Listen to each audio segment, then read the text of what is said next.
Class 7th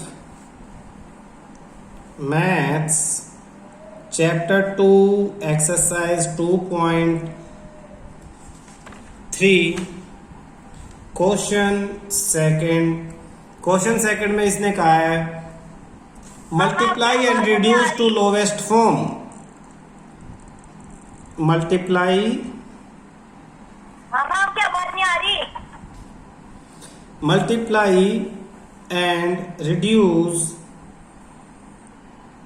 to lowest form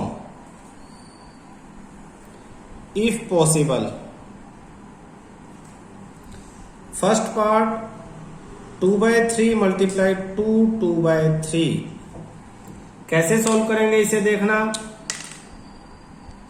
ये 2/3 as it is multiply, ये mix fraction है, इसे इम्प्रॉपर में करेंगे 3 2 जा 6 प्लस 2 8 अपॉन 3। ऊपर वाले नंबर्स को मल्टीप्लाई 8 2 जा 16 अपॉन 9। ये दोनों किसी के भी टेबल में नहीं आ रहे हैं, इसका मतलब ये सिंपलेस्ट फॉर्म है, इससे ज्यादा सिंपल फॉर्म में ये कन्वर्ट नहीं हो सकते। ठीक है, तो ये हमारा आंसर आ जाता है। Second part 2/7 multiply 7/9। देखो इस तरह के क्वेश्चन को करने के दो मेथड है। पहला मेथड तो ये है कि इन्हें मल्टीप्लाई कर लो पहले ऊपर वालों को, 2 7 जा 14 अपॉन 7 9 जा 63, और फिर इन्हें डिवाइड कर दो, जैसे 7 2 जा और 7 9 जा तो 2 अपॉन 9 आंसर आ गया। और इसी का दूसरा मेथड क्या है कि जैसे 2 अपॉन 7 मल्टीप्लाई 7 अपॉन 9 है, ये 7 ऊपर और ये 7 नीचे, तो एक न्यूमिनेटर में एक डिनोमिनेटर में और बीच में अगर मल्टीप्लीकेशन का साइन है तो ये कैंसिल हो सकते हैं।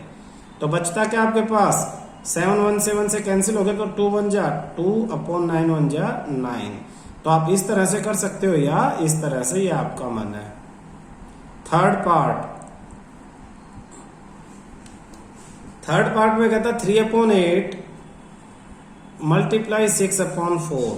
तो मैं पहले मल्टीप्लाई करूंगा बाद में रिड्यूस करूंगा लोवेस्ट फॉर्म में।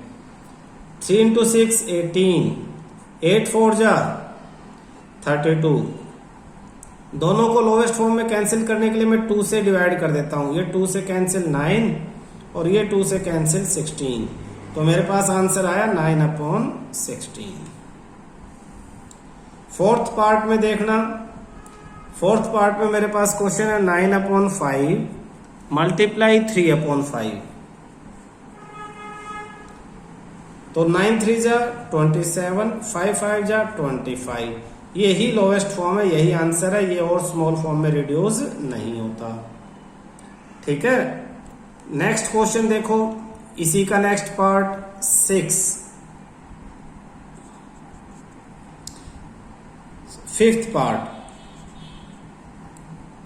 1/3 मल्टीप्लाई 15/8। 1 into 15 15, 3 into 8 24। दोनों 3 से डिवाइड हो सकते हैं, तो लोवेस्ट फॉर्म में कन्वर्ट करने के लिए दोनों को 3 से कैंसिल कर देंगे। 3 5 जा 15 और 3 8 जा 24, तो आंसर आपके पास आता है 5 upon 8। Next sixth part 11 upon 2 multiply 3 upon 10। 11 3 जा 33, 2 10 जा 20, तो आंसर आया 33 अपॉन 20। किसी से भी कैंसिल नहीं हो रहा, कॉमन कोई इनका फैक्टर नहीं है, तो यही आपका आंसर है। Seventh 4 upon 5 multiply 12/7। 4 इंटू 12 48, 7 5 जा 35। अब देखो दोनों किसी के टेबल में आ रहे हैं, किसी के टेबल में नहीं आ रहे हैं। आपकी आवाज नहीं। दोनों नंबर किसी भी टेबल में नहीं आते हैं, यही आपका आंसर है, यही आपके लोवेस्ट फॉर्म है। Question third multiply the following fractions. अब आपको मल्टीप्लाई करना है। फर्स्ट पार्ट क्या कहता है इसका, मल्टीप्लीकेशन में 2/5 मल्टीप्लाई 5 1/4, सेम ऊपर वाले क्वेश्चन है। इन दोनों को मल्टीप्लाई करने के लिए 2/5 को एज इट इज मल्टीप्लाई 5 4 जा 20 और 1 21/4। अगर आप कैंसिल करना चाहे ऊपर नीचे तो कैंसिल कर सकते हैं पहले की तरह ही, अदरवाइज मल्टीप्लाई करो 21 2 जा 42/5 4 जा 20। ये मल्टीप्लाई कर दिया हमने।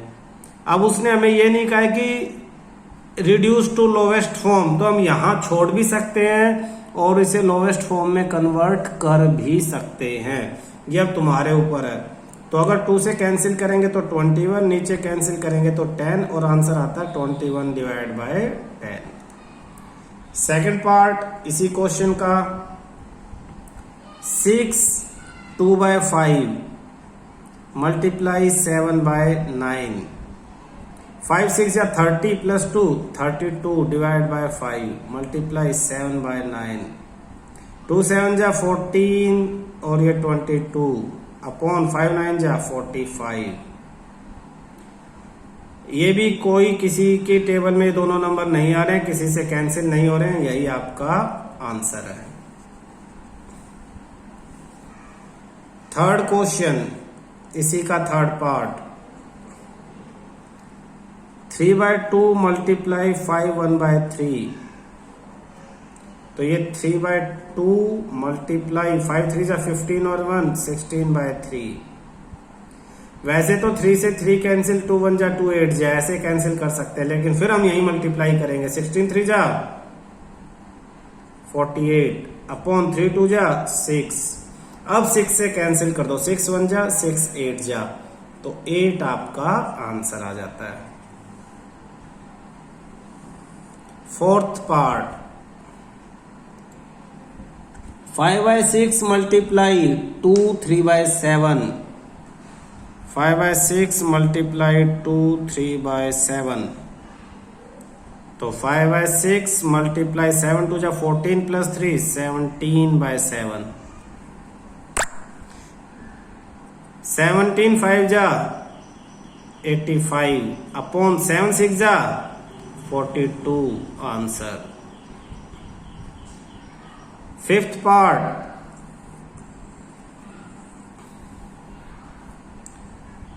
3 2/5 3 2/5 मल्टीप्लाई 4/7। 3 5 जा 15 plus 2 17/5 multiply 4/7।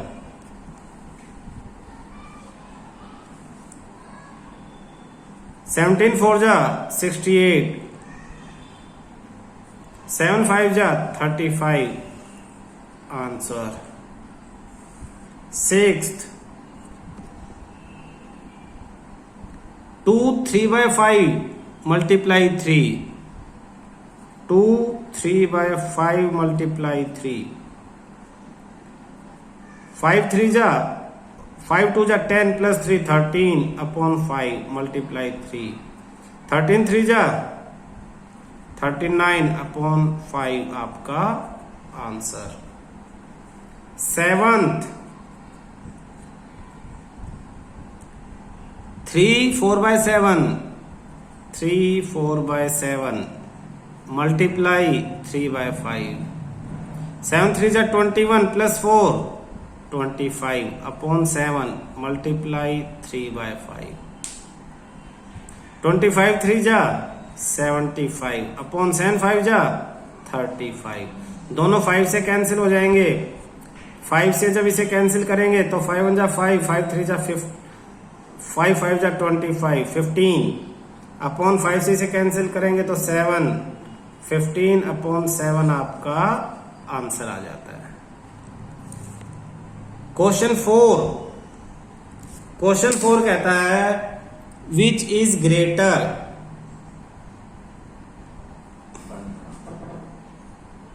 Which is greater. दो पार्ट दिए हुए हैं 2/7 ऑफ 3/4 और 3/5 ऑफ 5/8। पहला क्वेश्चन ये है। पहले तो इसे सोल्व करेंगे। 2/7 ऑफ यानी मल्टीप्लाई 3/4। और किसे चेक करना है? 3/5 ऑफ यानी मल्टीप्लाई 5/8। कह रहा है ये बड़ा है या ये बड़ा है, पहले तो दोनों को सोल्व कर लें। 3 2 जा 6 अपॉन 7 4 जा 28 और 5 3 जा 15 8 5 जा 40। अब कैसे पता लगे कौन सा बड़ा है? तो आप क्या कर सकते हो, मैंने बताया था दो मेथड है, या तो दोनों के डिनोमिनेटर सेम कर लो या इस 40 को उधर 6 से मल्टीप्लाई कर दो, 28 को उधर 15 से। तो 6 मल्टीप्लाई 40 और 15 मल्टीप्लाई 28, 240 और इधर मल्टीप्लाई करेंगे 420। कौन सा बड़ा है? ये बड़ा है। ये बड़ा इन द सेंस ये वाला बड़ा है, ये बड़ा है तो ये बड़ा है, और ये बड़ा है तो ये बड़ा है, यानी ये वाला पोर्शन आपका बड़ा है। अब अच्छी तरह से ध्यान से सेकंड पार्ट को समझना, इसी का सेकंड पार्ट, इसी के क्वेश्चन 4 के सेकंड पार्ट में क्या पूछा अब आपसे? 1/2 ऑफ 6/7 और 2/3 ऑफ 3/7, इन दोनों में कौन सा बड़ा है? तो ऑफ मतलब मल्टीप्लाई, 1/2 मल्टीप्लाई 6/7, तो 6 1 जा 6 अपॉन 7 2 जा 14 और 3 3 जा 2/3 इंटू 3/7, तो 3 2 जा 6 अपॉन 7 3 जा 21। तो दोनों यहां भी वही चीज, या तो क्रॉस मल्टीप्लाई करो। ये एक चीज देखो, अगर इफ न्यूमरेटर्स आर इक्वल, याद रखो इफ न्यूमरेटर, एन मतलब न्यूमरेटर, ऊपर वाले को न्यूमरेटर बोलते हैं, न्यूमरेटर आर इक्वल, अगर न्यूमरेटर इक्वल है देन जिसका डिनोमिनेटर छोटा है वो फ्रैक्शन बड़ा होगा। The fraction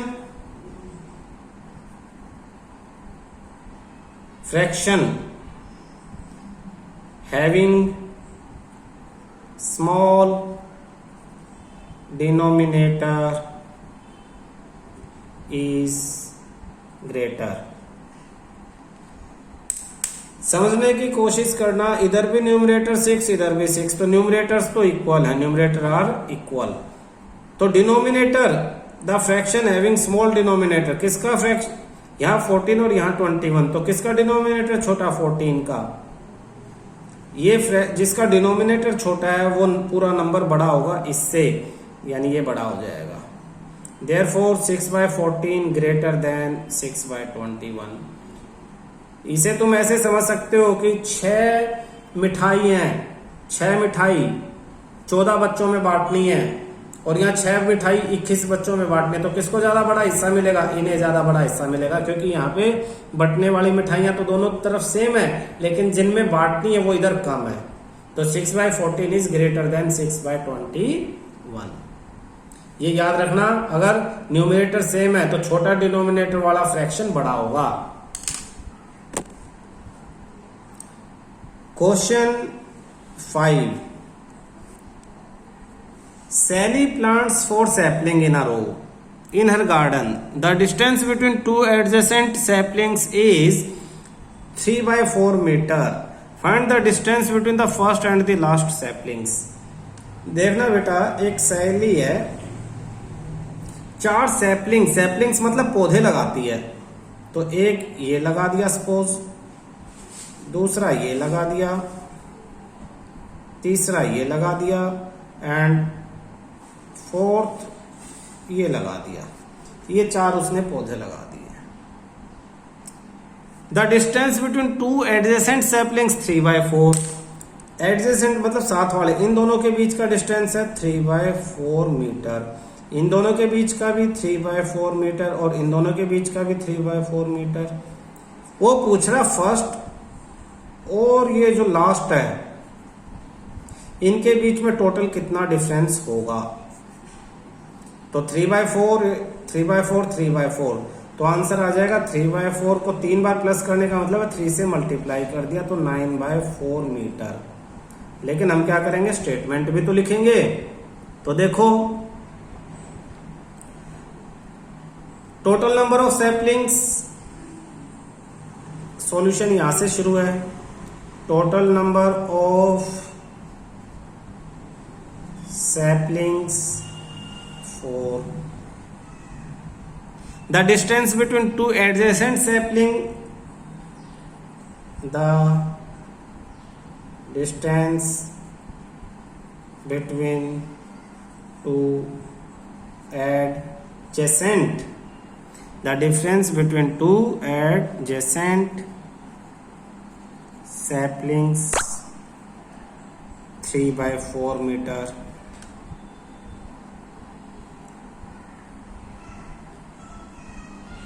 total distance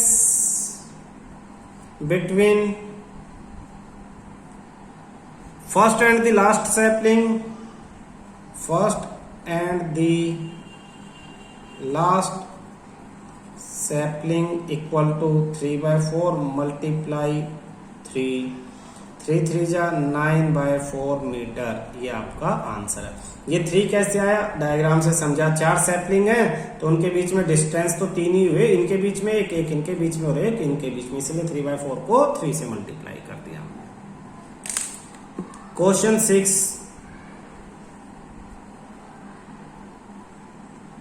Lipika reads a book for 3/4 hours every day. कोई लिपिका है, वो एवरी डे कितनी देर तक बुक पढ़ती है, 3/4 आवर्स तक, यानी 4 1 4 और 3 7/4 आवर्स तक। She read the entire book in 6 days, therefore अब आगे पूछ रहा है कि वो how many hours all were required by her to read the book. हर रोज एक दिन में, एवरी डे यानी एक दिन में वो 7/4 आवर्स रीड करती है, तो 6 days में वो कितना रीड करेगी, तो 7/4 मल्टीप्लाई 6, 42/4 डिवाइड कर दें 2 से तो 21/2, 21/2 आवर्स, जिसको अगर मिक्स फ्रैक्शन में लिखे तो 10/2 आवर्स। ये आपका आंसर है। समझना दोबारा से, लिपिका एक बुक पढ़ रही है, उसके पास एक बुक है और वो बुक वो रोज पढ़ती है, ठीक है। ये पढ़ा उसने, रोज पढ़ा। एक दिन में, 1 डे में वो 7/4 आवर्स के लिए पढ़ती है। उस बुक को टोटल 6 days में कंप्लीट करती है, तो पूछा कितने आवर्स पढ़े, तो 7/4 एक दिन में मल्टीप्लाई 6, 42/4, 2 से कैंसिल, 21/2 आवर्स। मिक्स फ्रैक्शन में क्या, तो 10/2 आवर्स। क्लियर है। नेक्स्ट स्टेटमेंट क्या होगी? A car run 16 kilometre using 1 liter of petrol. How much distance will it cover using 2 3/4 liter of petrol? In 1 liter of petrol, car runs equal to 16 kilometer. Therefore, in कितना litre दिया है भाई उन्होंने, 2 3/4 litre into 3/4 liter of petrol, car runs equal to 16 multiplied 2 3/4। इसे simplify कर लेंगे, 16 multiply 4 2 जा 8, 11/4, 4 1 जा 4 4 जा 11 4 जा 44 किलोमीटर आपका आंसर है। समझने की कोशिश करना, कार में अगर 1 लीटर पेट्रोल डालते तो 16 किलोमीटर चलती है, 2 3/4 लीटर डालेंगे तो कितना किलोमीटर चलेगी। हम 1 लीटर के डिस्टेंस को इस पेट्रोल से मल्टीप्लाई कर देंगे तो 16 इंटू 2 3/4, 4 2 जा 8 और 3 11/4 कैंसिल हो गया, 11 4 जा 44 किलोमीटर तक वो गाड़ी आपकी जाएगी। Question 8, A part first, provided the number in the box such that, कह रहा 2/3 मल्टीप्लाई बॉक्स बना दिया है इक्वल टू 10/30, तो बॉक्स में क्या नंबर आएगा। आप सोच सकते हो 2 को किस नंबर से मल्टीप्लाई करें 10 आए 5 से, 3 को किस नंबर से मल्टीप्लाई करें 10 आए 10 से, तो 5/10। इसी के बी पार्ट में उसने कहा सिंपल फॉर्म, इस बॉक्स में जो नंबर आया ऊपर वाले में 5/10, इसकी आपको सिंपल फॉर्म लिखनी है, सिंपल फॉर्म। तो सिंपल फॉर्म के लिए आप क्या करोगे, 5/10 को कैंसिल आउट करोगे, तो किससे कैंसिल, 5 से, 5 1 जा 5 2 जा, तो इसमें 1/2 आपका आंसर आ जाता है। तो बी पार्ट में इसने क्या कहा, बी पार्ट में ये कहता है provided the number in the box such that, फिर दोबारा वैसे ही 3/5 मल्टीप्लाई